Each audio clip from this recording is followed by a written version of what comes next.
Avec le départ de Silvio Berlusconi, c'est une longue page de la politique italienne qui se tourne, puisqu'il dirige sa droite depuis 17 ans.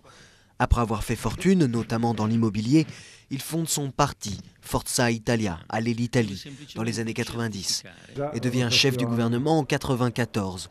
Au total, il sera Premier ministre 3 fois dans sa longue carrière politique. Silvio Berlusconi est l'un des hommes les plus riches d'Italie. Mania de la télévision, il possède notamment le Milan AC. Mais depuis quelques années, c'est surtout pour des scandales que le Cavaliere a fait parler de lui. Accusé de corruption et d'évasion fiscale, il est également impliqué pour prostitution de mineurs et abus de pouvoir, notamment dans l'affaire du Rubygate. Au plus bas dans les sondages, seulement 22% des Italiens ont une opinion positive de lui. Sa démission est perçue comme un soulagement par une large partie de la population.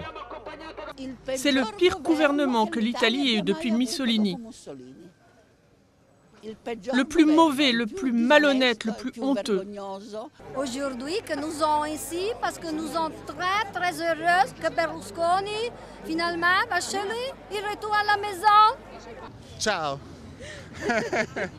Et surtout ne reviens pas. Pourtant, nombreux sont ceux qui n'imaginent pas Berlusconi prendre sa retraite malgré ses 75 ans. Ne serait-ce que pour conserver une protection face aux multiples poursuites judiciaires lancées contre lui.